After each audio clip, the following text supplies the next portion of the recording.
Hi everybody, it's John back with another model final reveal. Today it's the time of the Airfix 72nd scale Commonwealth CA13 Boomerang.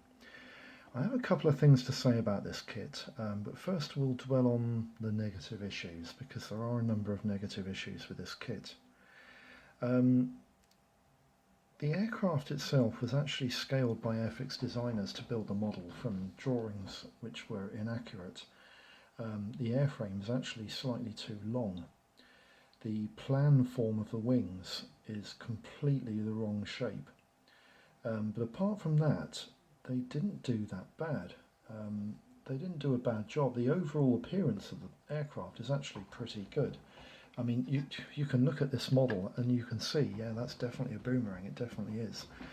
The problem, the main issue with it is that there is far too much leading edge sweep in the wings, and there is even some trailing edge sweep, backward sweep in the wings, and there should be no sweep to the trailing edge whatsoever, and there should be only minor sweep to the leading edges of the wings.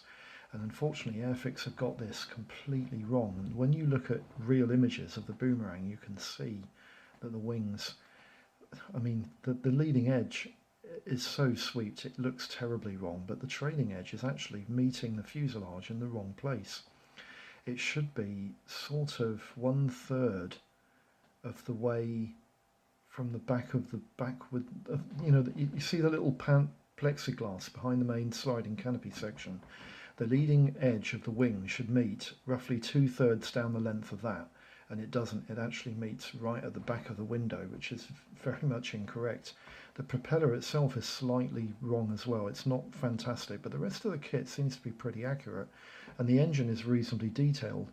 The decals, I'll be honest with you probably would be better off using aftermarket decals. The register on the decals isn't too bad, but it is a little bit, they're a bit suspect here and there, and there's a lot of rivets on this kit that need sanding down to the correct height, which is a shame. But the positive side of it, the kit is quite a quick build. It does suffer from that old stand slot issue at the back of the aircraft there, as you can see. I didn't fill the leading edge or trailing edge wing spars sections that meet the fuselage because the real aircraft don't have them filled. They're not floored in. They're actually, I think the wing is actually bolted to the airframe. And those gaps are definitely there.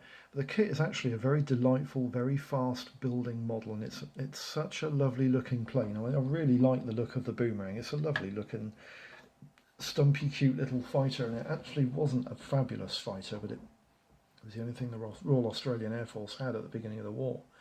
So there we go.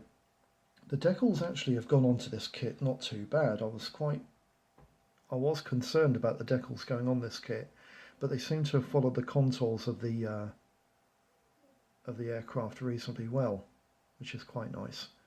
And the undercarriage is actually quite detailed. I was quite impressed. The actual quality of the kit, apart from the wings, isn't that bad, but the interior detail again suffers from a lot of early models of the 60s era where it just consists basically of a pilot and pilot seat. But the engine is quite detailed for a Series 1 Airfix kit of this era. So, conclusions, if you wanted to build a really accurate kit, I'm pretty sure Hobby Boss's offering in 72nd scale is actually more accurate. But the Airfix kit is a cheap and cheerful little model. It's still pretty easily available and it does build incredibly quickly.